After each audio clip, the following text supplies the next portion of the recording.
un ton décalé. Néanmoins, comme le veut notre devise, il faut savoir être sérieux sans se prendre au sérieux. Preuve en est avec la diversité de nos émissions, même si effectivement on peut aller de l'humour avec de la légèreté dans le ton, on peut aussi être sérieux, notamment avec l'émission politique samedi midi, donc la seule émission politique hebdomadaire du département.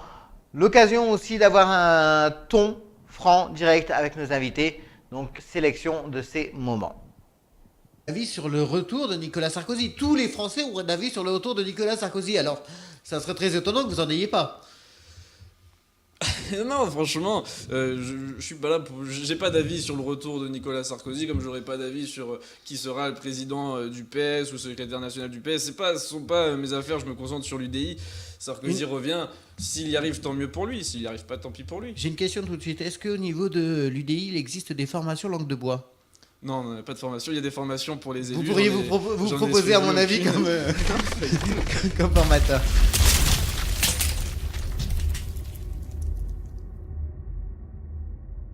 Oui. Et, comme vous d'ailleurs. Comme nous, et d'ailleurs, là aussi, hein, quand on a réfléchi aux premiers invités qu'on voulait pour... voilà, vous avez accepté le défi qui avait été lancé par Effervescent, l'Ice Bucket Challenge. Donc, ah oui, c'est vrai, c'est à cause de vous que j'avais pris un seau de glaçon sur la tête, c'est vrai. Borloo-Bayrou. C'est par définition la question piège. Un constat qui est vrai, c'est que de tout temps, là, le centre a toujours eu du mal à se fédérer, à se réunir. Oui. Ça a toujours été le cas. Oui. Là, il faut dire ce qui est, hein, il faut reconnaître les choses. Jean-Louis Borloo a réussi ce tour de force donc, à créer l'UDI. Ce qu'il y a, c'est qu'actuellement, il a des problèmes de santé et on a l'impression qu'il n'y a plus de capitaine. Bah, il y a effectivement l'absence de Jean-Louis Borloo qui est pesante et j'espère bien évidemment qu'il pourra revenir le plus rapidement possible aux manettes. C'est que certes, c'est vrai que voilà, vous essayez le Front National de se donner une nouvelle image. Tout le monde en parle par rapport aux années passées. Maintenant, ce que je disais dans l'édito la dernière fois, c'est que vous ne pouvez pas revendiquer un nom, donc Front National, qui est connu et qui représente, comme vous l'avez dit, 20% selon les sondages ou selon les élections, et en même temps oublier... de France aux élections européennes. On en reparlera. Donc, et oublier d'où vous venez. Comment ça les propos, vous le savez, les propos qui ont été tenus du temps de Jean-Marie Le Pen étaient parfois un peu limites. Alors moi, je refuserais de répondre à ce genre de questions. L'indécence avec laquelle les socialistes se sont comportés à l'égard de Nicolas Sarkozy est quelque chose qui leur revient dans la figure. Je pense d'ailleurs que ce soir, on en aura la démonstration. Mais le problème quand même, c'est qu'il y a quand même des affaires, qu'on le veuille ou non. Alors, je trouve que justement, si vous me permettez, je trouve que l'UMP dont vous faites partie est génial parce que vous savez allumer des écrans de fumée, c'est-à-dire en disant oui mais le PS, le gouvernement, il gère ça très mal, mais au fond il y a quand même des problèmes qui sont sérieux et qui sont générés par la personnalité de Nicolas Sarkozy ou d'autres personnes. Donc moi j'ai pas d'éléments de langage, et puis j'ai pas un mémo pour répondre à vos questions. Ma vision des choses, elle est très claire. On est dans un état de droit. Et tant qu'on n'a pas été condamné par la plus haute des juridictions, et aujourd'hui c'est plus la juridiction française, mais c'est la juridiction européenne, on n'est pas coupable. Comment vous vivez en tant que jeune le climat actuel à l'UMP ? Très mal. C'est-à-dire ? Je suis effondré, dégoûté, déjà depuis 2 ans par la pantalonnade qui est la bataille Fillon-Copé. J'ai été absolument effondré par le scandale Big Malion, par l'ampleur des fraudes de la mafia qui règne dans ce parti qui est le mien. Oui, c'est ce que j'allais dire, c'est votre parti. Oui, c'est mon parti, mais voilà, je veux dire, c'est ça aussi qui est bien quand on est dans un parti politique, en tout cas quand on n'est pas dans un parti caporalisé, on reste libre, et moi j'ai pas honte de dire sur votre antenne que c'est déplorable. C'est déplorable d'avoir des gens qui avaient en charge la gestion de cotisations et de dons de personnes comme vous et moi, et qui en ont fait n'importe quoi.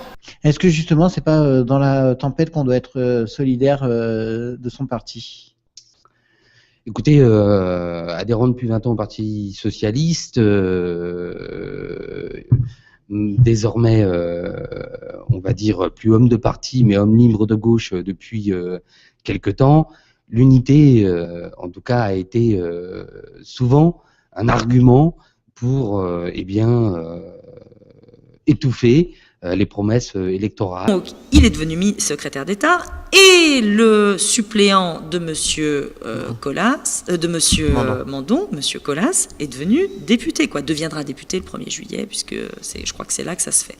Donc, ce qui est assez drôle, c'est que ce que je dis depuis des années, depuis les dernières élections législatives, c'est que ils avaient fait tous leurs petits arrangements entre amis.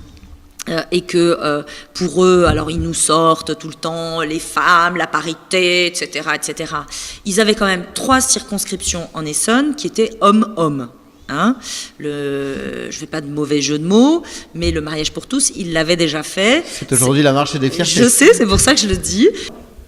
Alors, c'est bien, c'est qu'effectivement, on était entouré d'hommes. La parité en politique s'applique aussi, puisque on a au moins une femme. D'ailleurs, Rafika Rezvi, bien sûr, je vous remercie d'être là, puisque vous le savez, on sollicite lors de ces émissions donc régulièrement le Parti socialiste, qui nous donne jamais de réponse. Eh bien, je suis là. Donc, puisque voilà, on le sait, puisqu'on a fait avec Nicolas Rogol l'émission municipale, on a sollicité régulièrement donc les personnalités du Parti socialiste, et il y en a en Essonne qu'on retrouve régulièrement, notamment sur BFM ou d'autres, mais sur Effervescence, ça a été plus rare. Donc on vous remercie en tout cas d'être là pour le coup. Et je vous remercie de m'avoir invité. Et au niveau du visage politique français, vous êtes récent au niveau du Front National Essonne, puisque vous êtes peut-être la personne la plus jeune autour de la table. Eh oui. Est-ce que pour vous, le renouvellement de la classe politique est nécessaire ? Oui, il est nécessaire, parce que quand on entend tout à l'heure pour le Parti socialiste entendre dire que le gouvernement, on a voulu renouveler avec des anciens, ça m'a beaucoup fait rigoler, j'ai passé un très bon moment. Comme la mère qui succède au père, c'est un grand oui, elle a été élue. Hein. Je sais que vous, les élections, vous avez du mal. Vous, dès qu'il y a des élections, on essaye de contredire. Ah oui, le Front National gagne les européennes. Non, par contre, au Parti socialiste, on gagne en trichant. Ah oui, comme à l'UMP d'ailleurs, avec Copé. Nous, on ne triche pas, on fait des élections. Marine Le Pen a été élue. Et d'ailleurs, ça s'est confirmé grâce à ses résultats dans les élections après et par rapport au vote des Français. Donc je pense que l'extrême droite, il n'y a pas d'extrême droite en France, elle est minoritaire. Nous, on n'est pas l'extrême droite, monsieur. Oui, bien sûr que si. Bien sûr que non. Pourquoi les Anglais ne veulent pas aller avec vous au Parlement ? Pour des questions stratégiques, mais moi j'ai du courage, mais il y a aucun. Mais je suis absolument pas d'extrême droite, monsieur. Peut-être pas vous. Non, pas moi. Écoutez, je suis élu du Front National. Alors si le Front National se dit d'extrême droite et que moi je me dis pas d'extrême droite, c'est quand même qu'il y a un problème. Marine Le Pen, elle va au bal nazi. Au bal nazi. Elle va au bal nazi, elle lève le bras, elle porte le casque et les bottes aussi, bien sûr. C'est quelqu'un qui n'est ni de droite ni de gauche, donc ça participe en fait de la tentative de dédiabolisation du Front National, mais c'est vraiment tromper le peuple français, comme elle le dit, Marine Le Pen, que de nous faire croire que le Front National, ce n'est ni de droite ni de gauche, mais révisez vos fondamentaux, monsieur, révisez-les et relisez les propos de Jean-Marie Le Pen. Calmez-vous, ça va bien se passer, vous n'en faites pas. Vous êtes un peu agressif, je sais bien que ça vous perturbe parce qu'on vous a battu à plat de couture lors des européennes. Mais donnez-lui un verre d'eau parce que je pense qu'elle va me sauter dessus bientôt. Il n'y a pas de souci.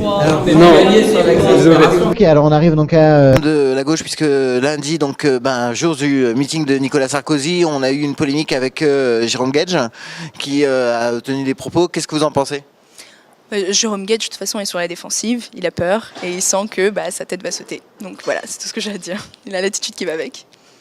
Un peu spéciale. Pour ceux qui me connaissent savent que j'ai tendance parfois un petit peu trop à dire les choses. Émission qui se voulait avec un débat contradictoire, donc avec les différentes composantes en vue des élections départementales qui, pour rappel, auront lieu les 22 et 29 mars prochains. Pour cette émission, donc c'est bien, c'est que je terminerai comme d'habitude avec un coup de gueule. Je ne remercie pas donc pour l'organisation de cette émission qui, on va dire, me conforte dans ma décision d'arrêter. Donc, Marianne Duranton, donc de l'UDI, qui a annulé sa participation hier à 19h20. Très précisément, donc sous motif qu'il n'y avait pas tous les partis. Effectivement, il n'y avait pas le PC et le FN qui n'ont pas répondu. Donc le FN étant en formation et le PC n'ayant pas réussi à les joindre. Donc, mais sinon, les autres composantes étaient bel et bien prévues.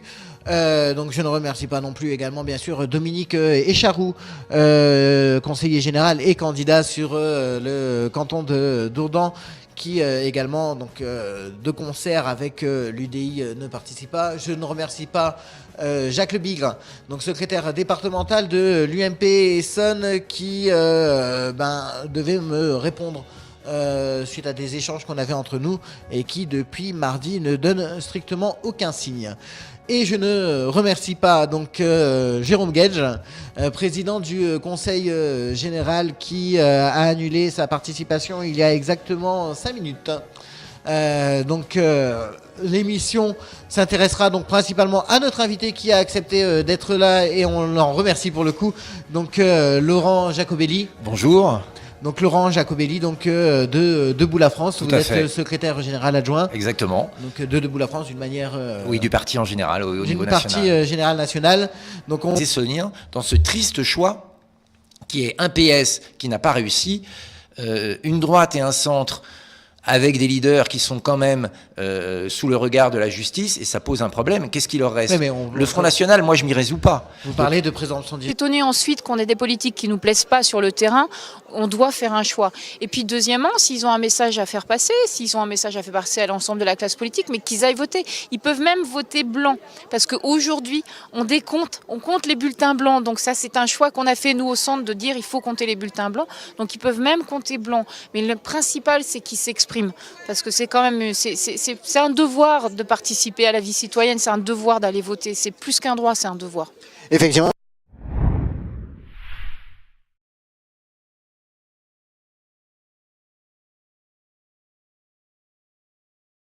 Mon chapeau, j'en ai pas, mais je vous le tire, parce que je trouve que avoir réussi à animer une émission comme celle-là toutes les semaines, et depuis, je crois que c'était au mois de février, septembre, le temps passe vite, avoir des invités toutes les semaines, avoir réussi à intéresser un auditoire et des politiques, parce que ce n'est pas que intéresser les auditeurs, c'est aussi intéresser des politiques. Je pense que c'est une belle performance, surtout de la part d'une radio toute nouvelle, avec de tout nouveaux animateurs, qui prouve bien que la politique a un sens et la politique a un intérêt.